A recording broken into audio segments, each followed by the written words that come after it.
Hey there, it's Kyle Boone, Strong Jaw, staff writer at CBS Sports. Welcome to the Eye on College Basketball Podcast YouTube channel. Smiling with me today, Adam Finklestein is back for another episode, director of scouting at 247 Sports. I've roped him back in. We had a good episode last week talking some of the best wings, some of our best wings in the 2022 NBA draft. We are back today. We're going to talk about the best guards in the 2022 NBA draft.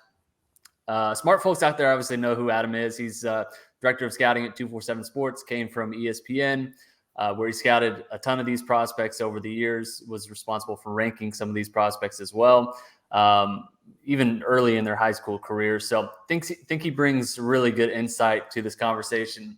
He's going to help me today talk some more ball, just like last week, where we ranked our wings. Today we're going to rank our guards. He's ranked his top 5 lead guards, or guards in general that maybe didn't fit into the wing conversation. And I've ranked my top 5 guards as well. We're going to basically just go down the list like we did last week, kind of highlight some differences in our own perspectives from scouting these players, and then kind of talk about what draft ranges they're going to be in, why we like them, maybe why we don't. We have a lot of differences I've already noticed, but I'm very excited to get into this with Adam. So Adam, thanks again for coming on the show. I know you were so excited to jump on today that you were an hour early trying to get into it. I was, yeah. And if you know anything about me, I'm usually late for everything. So that was a really big moment for me. Yeah. Fantastic. Showing a lot of growth here already, taking on his new role. We'll dive right into this. I'll let you, again, just like we did last week, I'll let you go first. We'll go reverse order, and I'll reveal, I guess, mine as we go. But number 5 on your ranking of top guard prospects in this 2022 NBA draft, that's going to be. Yeah, so I'm going to start this with a disclaimer, kind of similar to the way I did last week. And that's for guards in particular. Like, I've got a couple of guys who I know are higher on my board than everybody else's. And yet, among the guards, I'm struggling to figure out exactly where they go. So, he's actually number 6 on my board, anywhere between 4 and 6. But I want to start with Dalen Terry. I admittedly have 6 guards on my list of 5 here. Dalen Terry is the one to me who is I think he's a top 20 pick. I'm not sure how. I think how you rate him relative to the other guards depends on exactly where in the order you are picking and what you are prioritizing. If you're going for an immediate impact guy or if you're going for a long-term play. But as a scout, I am a huge believer in the overlap of competitiveness, positional size, and basketball IQ. Mm-hmm. And he's got all of those things. Now, I'm also really big on being able to shoot the basketball. He's not a very good three-point shooter right now. But ultimately, I am buying his ability to improve in that area because of his work ethic. If you talk to the people at Arizona, and it's interesting because his 2 years at Arizona had 2 different coaching staffs. So there's a lot of different intel out there about him. You talk to those people and they will rave about his competitiveness and his work ethic. So given that, I'm going to believe that he can develop himself into a better spot-up shooter than he is right now. If he can do that, I think he's got a chance to be a huge sleeper in this draft because he's got a terrific feel for the game. He's got an energetic personality, a chip on his shoulder, even though I know it's a cliche, and he can just really pass the ball and so he's the kind of guy who makes other people better because he sees the floor and he brings that energy. So, whether he's 6th on my board or 4th on my board, I am a big fan of Terry. Yeah, I love that. He's number 6 on my top 5 list as well. I also ranked 6 players. He's really interesting. A guy who has a glue guy skill set, right? He's a really good rebounder. Positional size, I think, is at a premium with him. Like, he's 6'7". Really smart defender. I noticed watching some tape of him where I don't know that he's necessarily a disruptive defender, but he's always so smart in just jumping passing lanes, has good anticipation, had some really good moments as a scorer. You highlighted, I think appropriately, like the 3-point shot still needs to improve. Statistically, it was okay. It was also kind of on low volume on an Arizona team that was absolutely loaded. The situation for him, I think, was kind of perfect because they didn't really need him to be kind of an alpha or like a number one or even a number two scorer because Benedict Mathurin was there, Christian Koloko down in the post. Like they had so many different options that Terry was afforded the chance, I think, to at times like kind of blend in and just add different things to contribute to winning without necessarily being like the main producer. So you're projecting a little bit with him, right? You don't exactly know what his role is going to be in the NBA, but this is a guy who's been rising up boards, I think, for the last few weeks now. I think he had a real decision to make in terms of coming back to school or staying in the NBA draft. He's decided to stay in the NBA draft. I'm with you. I think he's a borderline top 20 guy, probably going to be a first rounder. Really interesting. And I think one of the more challenging kind of cases in terms of projecting him to the NBA because I think the consensus with NBA teams in terms of what he can be at the next level is kind of all over the map. But glad we started with Dalen Terry because I think he's a really interesting prospect. But let's get into your number 5 on the list, which is TyTy Washington. He is higher on my list, but I know he's number 5 for you. Yeah, and again, I think it's going to come down to I could really see him going anywhere from about 10 to 20. And so the order that this shakes out in, I think will have a lot to do with in that range if anybody starts drafting for fit more so than for upside. But I think with TyTy, you get a big power guard who can really shoot the basketball. And he's obviously got some playmaking chops. I mean, he set that record for assists in a game at Kentucky. Now, whether or not that was an outlier or whether or not that is kind of what you could expect from him or indicative of what you might be able to expect if he had the ball in his hands more, I'm skeptical. It was against Georgia, right? Like it was against Georgia. And like he's got a really good feel for the game, but I just I think he could have been the starting point guard all year long, and he never would have gotten that number again. So, and if you go back and look at the assists in that game, which I did, I went back and I watched all of them. You weren't like, ooh, on any of them. You're like, all right, okay, base hits. But he's a guy at the next level who's going to be able to make shots, who's going to be able to fit an offensive structure, who's going to be able to play on or off the ball, absorb contact. He's not an elite athlete, and physically, I do think he's going to have to pay attention to his body throughout the course of the year because he trends as a stockier kid. So he's really going to have to pay attention to his body type throughout the course of his career and make sure there are no negative implications on his lateral quickness, his burst, because he's not the most elite athlete of this group.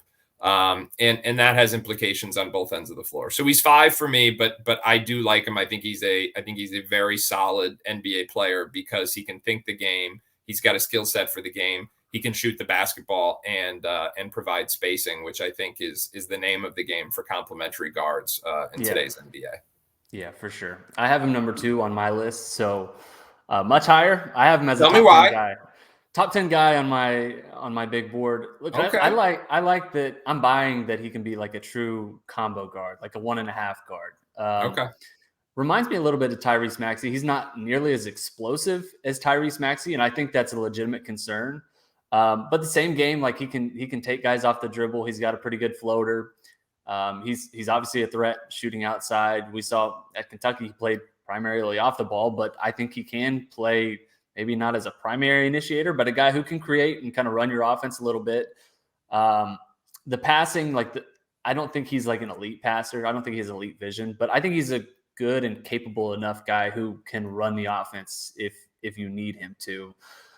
Good shooter off the dribble, really good in the mid-range. I was looking at some of his stats at Synergy and like 90th percentile in the mid-range as a shooter off the dribble, like really good stuff. So here's a question for you though, because this is kind of the hang up that I've had with TyTy Washington, and I'm obviously higher, I think, than consensus when it comes to TyTy Washington, but the burst, the athleticism, like he doesn't have the same. I comped him to Tyrese Maxey. He's not nearly as quick as Tyrese Maxey. What is that like a hang up with you that's maybe keeping him from being a top 10 guy on your board, or like what are your main concerns, I guess, with TyTy Washington? I just think my main concern is I think by nature if he ends up being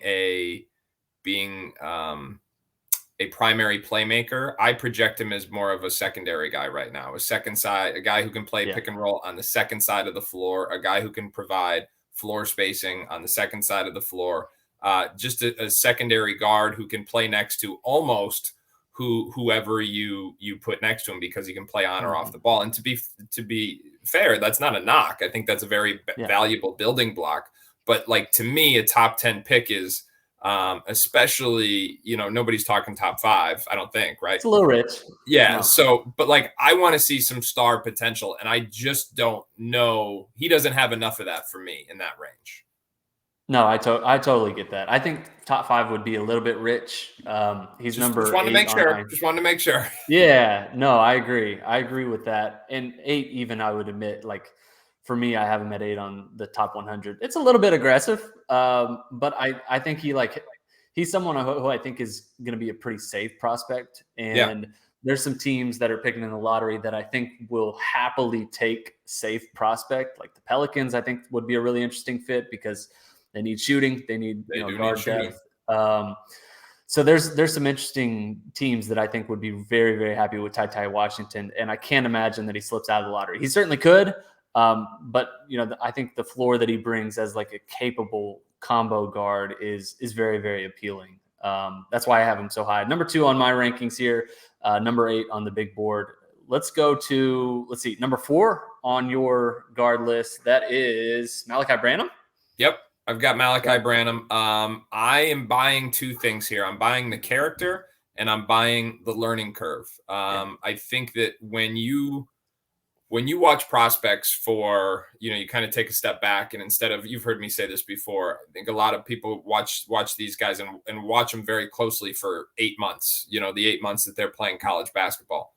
Now obviously the pandemic disrupted some of this, but typically somebody who's a one and done player, we will have watched them for 4 years, 5 years. So you get a greater perspective of their arc, whether it's just this or whether it's this. And Malachi Branham is this.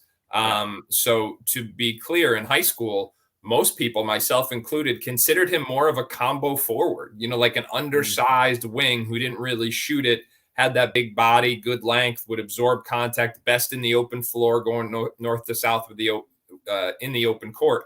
He gets to Ohio State, and it turns out he's more of a guard than anyone ever thought. And not only that, he's a better 3-point shooter than anybody ever thought. So again, context is important because they didn't have EYBL his final season, so we didn't have those statistics. And even if we did, the sample size isn't enough to be totally conclusive. But and then the other thing we saw with him is that he's got more feel for the game than an overall basketball IQ. And I really think those are things that, for everybody breaking down draft prospects, everybody wants to talk about whether they can dribble, pass, or shoot. But the things that we don't talk enough about, which have maybe even more of an impact on whether or not you're going to make it, especially if we're talking about somebody who's not going to be a star, is how well you think and process the game and how hard you work. And those are 2 areas that I think Malachi Branham really excels at. So when you're talking about a super high character kid, I mean, I have not been able to find one person that offers even the smallest caveat of like, well, you got to look into this in terms of his character. And so when you look at that, his learning curve, I just think he's somebody that given his rate of improvement, I'm going to bet on that character and that continued rate of improvement. Now, the big caveat is he couldn't guard me right now. Yep. So he's got to get better on the defensive end of the floor. But again, given the character, given the length, given the physical strength, I think he will. Another guy who's not a dynamic athlete as well. So where do you have him on your board? He's also number 4. I feel like I'm copying you at this point. He's inside the lottery of my prospect rankings. I think you bring up a really good point, like in terms of just reading the game, having a feel for the game, because I think he probably has been, fair or not, kind of been tagged as like, he's a shooter. Like Malachi Branham, he's a shooter. He's a scorer. Like that's kind of what he's going to be in the NBA. But like 94th percentile as a pick and roll ball handler last season. I think there's a lot of room for him to grow. He was a guy who started the season like, was kind of just another guy kind of blending in. And he had some flashes where you're like, oh, wow, like this guy could be really interesting. his defense kind of improved in the back half of the season to where he wasn't like a total disaster. I mean, it was not great. Yeah, you can see from Finkelstein's face, he's like, yeah, I'm trying. Yeah, I'm trying. I'm trying to smile, but and I like the guy. Yeah, yeah, like has really good length for a guard. He's obviously really polished as a scorer. And so like this is a guy that I'd be willing to take a chance on in the event that like he becomes an okay defender. His offense, I think, is going to translate to the NBA level. So, you know what I loved about him yeah. is his pro day, and I think most of the pro days are just for show, and there's not a whole lot of substance there. Yeah. But I loved the fact that he incorporated defensive drills into his pro day because now whether it's part of a script or not, it at least showed an awareness of hey, I know I need to get better here. I know this is the narrative, and I'm not running from it. So I thought that, you know, whether that was authentic or just a really good script from his agent, I thought that was pretty smart. No, the very self-aware move, because I think that like when you're going through like the bullet point list of Malachi Branham pros and cons, probably the top of the list of cons is like, his defense not so good. Definitely needs to improve in that area. But the scoring is great. You know, we saw down the back half of the season, like EJ Liddell is maybe a top 20 prospect, and like Malachi Branham was kind of the dude down the stretch for Ohio State, really emerged as kind of the go-to scorer. And kept getting better as the season went on. When a lot of freshmen and a lot of players were hitting the wall, he kept getting better. Exactly. And his efficiency improved in the second half of the season too. Like he wasn't just taking on bigger production, like he was doing it more efficiently than he did in the first half of the season. So that was something that popped in my eye as well. Okay, number 3 on your list. I'm very excited that you included him here. I did not know that you had him in your top 5. He is number 7 on my list. That's Jaden Hardy from the G League Ignite. I know he was a 5-star recruit coming into the G League Ignite, chose that program over going to college. Had an interesting year, kind of inefficient, but tell me why you have him so high here. This is really interesting. So he is admittedly a guy that I thought about putting at number 2. And I think, and so I asked myself here, is this me clinging to the cognitive bias of having, of confirmation bias in terms of like just wanting to validate what I said when he was in high school, because he was one of 3 or 4 players who was in contention to be the number 1 prospect in this class at one point in time.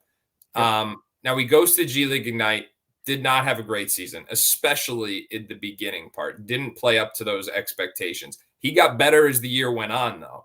And I think there's a couple reasons for that. But the other part of that is like, okay, is it a cognitive bias, or do I just know things that other people don't if all they watched is the G League? And I think those of us that watched us in high school have seen a different side of him.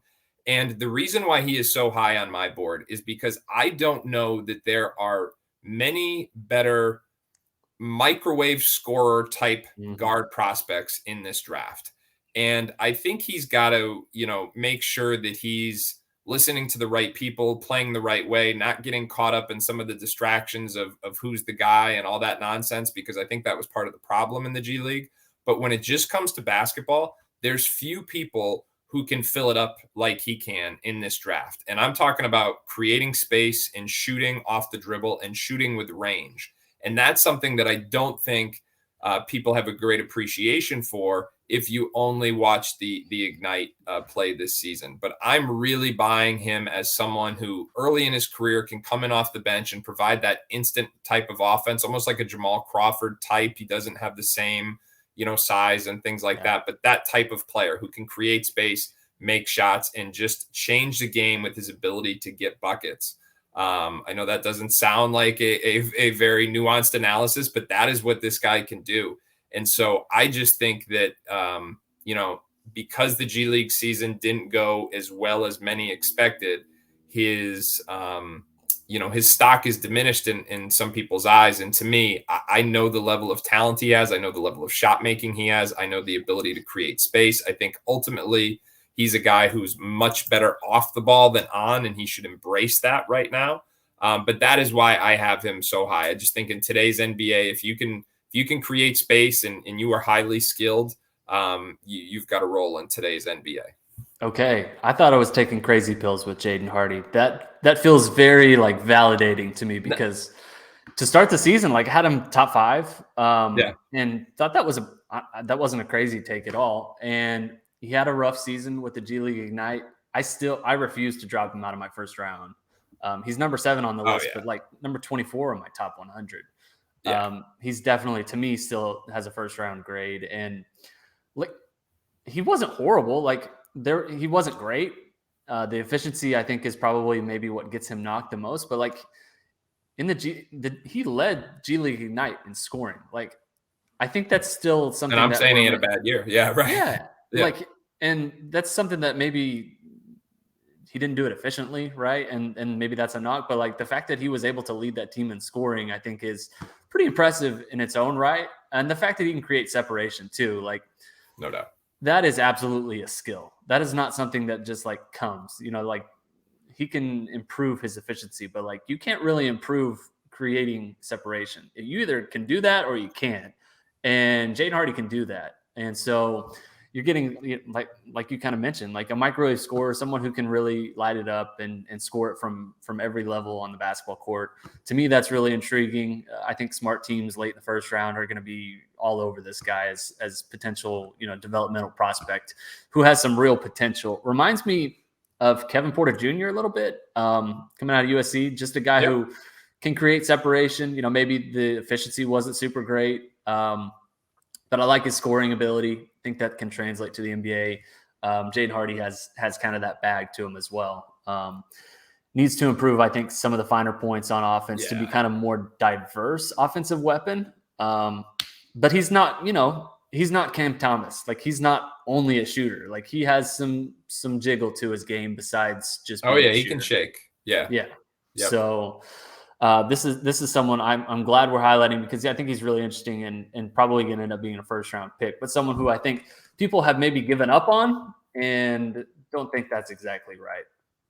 He's someone that I'm thinking long and hard about in the teens. Now, if you get to the Yeah. 20s and you've got, decision makers who are trying to get a rotation player at a small salary, and they're looking for a higher floor guy, I can see that. But if you have a team that's looking for a high ceiling prospect, I really think if everything clicks, I know this is going to sound crazy, I would not be shocked if he ends up being an all-star one day. Like if you said to me, hey, pick somebody outside of the top 10 who you think has a chance to be an all-star one day, he would be one of the first players I chose. Now, I'm saying that now it's obviously high risk, high reward. I'm not saying he's got a good chance to be that, but I'm saying after you get out of the top 10, when you ask yourself, hey, who is the sleeper in this year's draft? He would be one of the first names I would pick. Yeah, and maybe the only other one that comes to mind that would maybe fit that criteria is Patrick Baldwin Jr. And Yeah. he has a huge kind of caveat because he's been injured most of the last 2 seasons. So Jaden Hardy is not injured. He had a down year in the G League Ignite, but yeah, he is I think one of the biggest sleepers in this NBA draft. Number 2 on your list, who you ranked over Jaden Hardy, Johnny Davis from Wisconsin. I did, and before I get going, where did you have him on your board? Because if you've got TyTy 2, where's Johnny on your board? Number 5. All right, 5 so on my list. We've reached this week's AJ Griffin. Can we call this the AJ Griffin list? I think that's right. Yeah, that's right. So Johnny Davis is what I'm buying here is the competitiveness and the mentality, and whatever the limitations. Now, you just mentioned injuries for Pat Baldwin. I think Johnny Davis was hurt at the end of the year. I think he played when he otherwise wouldn't have because, quite frankly, I think he knew that Wisconsin team needed whatever he could muster to have a chance to win because he shouldered so much of the load all season long for them. I think that's why his shooting numbers were pretty inefficient. In fact, I think that if you look at his shooting numbers as a freshman, when he wasn't such a focal point, that's much more indicative of what you're going to see in the NBA. So I think those 2 main factors to me are really important in evaluating Johnny Davis because you're getting an ultra competitive personality who's going to play both ends of the floor and who measured out better than expected at the combine. So you've got that. The things that the concerns are his shooting percentages and consequent efficiencies. I mean, let me just say it. He took some bad shots, and he was a ball stopper this year. Now, I think that was his role, but I also think some of that's just part of his personality. He's gonna have to have less touch time with the basketball at the next level, be more efficient. But I do think that when he's healthy and when he is taking cleaner shots because he's not the offensive focal point, you'll see his shooting numbers rise. So admittedly, I wrestled with it. Honestly, I thought about putting Jaden Hardy number 2 on my board for shooting guards. But I just think that Davis, with that competitiveness, with that size, with the ability to impact the game on both ends of the floor, is kind of that big combo guard. And when you talk about, you had said earlier, you think that in the lottery, you might see teams take a immediate impact combo guard.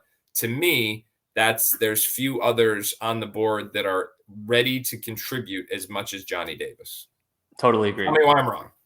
No, I totally agree with that. And to add to your case here, I know I'm going against my own case, but the way he measured at the combine, like, I think there's very much optimism that he could play like the 2 or the 3. He's not strictly like a 2 guard. His length and the way he defends can really get up in you on defense. To me, I think he's going to be a multi-positional defender, which is really appealing. Yeah. I was looking at some of his numbers. He improved as a spot-up shooter from freshman to sophomore year. He's obviously a really good mid-range shooter, just okay outside shooter. I was statistically, like, his 3-point shooting was obviously better as a freshman than it was as a sophomore. And that was in part because he went from a role player to like the alpha for a really good Wisconsin team. Right. Had a huge usage rate, number 1 on the scouting list, yada, yada, yada. I was not impressed with some of his catch and shoot numbers, because I think if you're looking at Johnny Davis as like, okay, well, he's not going to be a number 1 option in the NBA. He's going to go back to kind of a role player where he can thrive as a catch and shoot player. That's fair. I think he can be that. Like, I would buy his shot long term, but he's still like best in the mid range. His 3-point shot still needs to improve. Not a great passer either, is where, like mid-range heavy, not a great passer, ball sticks, like all that's got to change. No arguments out of me there. Yeah, and especially the way he played last season at Wisconsin. I don't think it'll be a problem for him to change from, being the guy who always has the ball in his hands to playing more off the ball. But that is a transition that he's going to have to make. He's not going to be the guy who has the huge usage rate. He's smart enough to where, I think he's going to be a good cutter. We saw that as a freshman at Wisconsin. He was always the guy who was kind of finding the right spot on the court. But I think there's more questions, and the athleticism is just okay. So there's a lot of like little things to me that add up with Johnny Davis that say, I don't know if I would take him with the top 10 pick. Like, I think he's a lottery prospect. Would be really happy taking him like in the 10 to 20 range. But I've seen a lot of people have him as like a potential top 10 pick, and I'm just not quite there with Johnny Davis. That's what fascinates me about this whole group, because guys 2 through 6 on my board, I could make an argument for, and I could make an argument for Dalen Terry, who's number 6 on my board, over Johnny Davis. So I really think there's not much separation, and beauty is very much going to be in the eye of the beholder. It's going to make for some very interesting narratives on draft night. It's part of what's going to make draft night a lot of fun and very interesting. Yeah, totally agree with that. And honestly, that's not just guards. Like, it does feel a little bit like 15 through 30, not just with guards, but like all the prospects. Like, who knows? Like, there's some prospects who I think are going to have like a top 20 grade for me, who are going to slip into like the mid 30s, and vice versa. There's going to be guys who are, I think, probably 30s in my rankings, who end up going in like the early 20s. So that happens a lot. Feels like it happens every year. There's always 1 or 2 guys, right? Like Jordan Poole was one that I didn't have as a first rounder. He ended up going to first round. I'm trying to think. There was Maryland big man Jalen Smith, who ended up going like in the lottery, who I had as like a late 20s, early 30s guy. So right. Happens every year. Definitely feels like it could happen again this year. I'm glad we have finally arrived at. I'm going to say that's a good segue, because you've got a pretty strong take at number 1 on your board too. So you know what? I'm going to let you run with this one. I'm going to let you start this one. So we both have him at the top of our guard list, but you've got him at the top of your board altogether, which means you've got him higher than Chet, Paolo, Jabari, and anybody else. So tell me why you are such a Jaden Ivey fan. My large adult son, Jaden Ivey. Love his game. He is such an athletic specimen that, there's comps to John Morant, and I definitely don't think he's John Morant. Let's just lay that out right now. But athletically, the burst that he has off the dribble, the way he is able to just blow by defenders with the ball in his hands and just rock the heck out of rims when he gets there is really interesting. He can pressure the rim basically whenever he wants. The passing, it definitely needs to improve. The playmaking needs to improve. I think I've told you this several times, but there's a lot of times on tape where he gets himself stuck in corners where like literally he'll dribble into a corner and be stuck, or he'll jump up, try and make a ridiculous pass and just like tries to do too much. He needs to improve like his decision making overall. The athleticism that he has, the improvement that he showed, basically improving 10 percentage points from freshman to sophomore year while going from a role player to like the leading scorer for a top 10 Purdue team is something that I'm very interested in buying long term. I think the shot is very real. He has really good shooting touch. I think, and this is why I have him number one on my big board, is because I think he can be a true lead guard in the NBA. He can be an initiator. The fit, like for example, with Detroit, I think would be very, very interesting because Cade Cunningham, who was last year's number one overall pick, is a really good playmaker, but like I think he needs someone else to kind of shoulder some of that load. Not entirely sure it's Killian Hayes as much as I really liked him coming out. So Jaden Ivey to me would be a really interesting fit because I don't think he can be like the full-time lead guard, but someone who, if they share creation abilities, and they complement each other well. Like Cade is more finesse. Jaden, it's like almost like thunder lightning type thing. Yeah. And so Jaden Ivey number one on my rankings here, number one on the big board. We'll see how it ages. Yeah, it may age like milk, but it pains me to have Chet at number two. Yeah. Yeah, if he hits, I mean, everybody's going to be giving you your flowers because I haven't seen anybody else, and I respect it because so much of this, the draft analysis just becomes groupthink that you want to just make sure you're not subscribing to that. And my thing with Jaden Ivey though, this is. I don't know. I wrote this a couple weeks ago. I went back and watched all of his clips from the EYBL. Do you know he didn't have a single dunk in the whole EYBL? The guy who is now the most explosive guard athlete we've seen. And so when you start talking about players who have evolved and gotten better, his physical progression is ridiculous. So it was basically the spring of his junior year through July, entering his senior year in high school, not a single dunk. I actually clipped a bunch of his like botched finishes and threw it on Twitter because I didn't, I felt like it was it was so counterintuitive. It needed to be documented, and he was, believe it or not, he was known as more of like a shooter. Yeah. And so I actually buy his shooting potential a little bit more than most. His physical progression in the last 2 years has just been absolutely off the charts. But this is the reason why I'm a little bit more skeptical is that if he weren't, what else other than the athleticism is there? You know what I mean? Like, I think all parts of his game need polish. Like, and you can say that about everybody, but all parts of his game need a pretty substantial amount of polish. He's got to add something in the mid-range area. He's got to get tighter with the left hand. The shooting numbers have to get better. He doesn't use his physical tools defensively. All those things have got to keep getting better. But in terms of like that burst and the way it's evolved and clicked over the last couple of years, it's going to be really interesting to see if that turns into star power. I know people have, it's been the John Morant, the Russell Westbrook, the John Walls. To me, he's a little bit. I was more in like I went with Steve Francis. I was thinking Baron Davis, but I just, I'm not sure he's got like quite as much shooting ability as Baron did. But it's going to be really interesting to see how he ends up. He's undoubtedly the most dynamic guard in the draft, though. He's kind of jaw minus the passing vision and the playmaking. With the body, though, like the body's the differentiator there for me. And Westbrook athleticism. Also, Westbrook in the way that like neither of them are great shooters. Like they're not elite shooters. Like what's Westbrook's like biggest asset? It's probably his athleticism, like his ability to kind of create and get downhill. Yeah, that's kind of Jaden Ivey's game. Yep. No, I agree with that. Yeah. That being said, like it's not necessarily a skill set that you typically want to bet on, especially with the top pick. I would fully acknowledge that. And so like, yeah, I would take him number one in a vacuum, but like, for example, number one to the Magic, like I don't like that fit.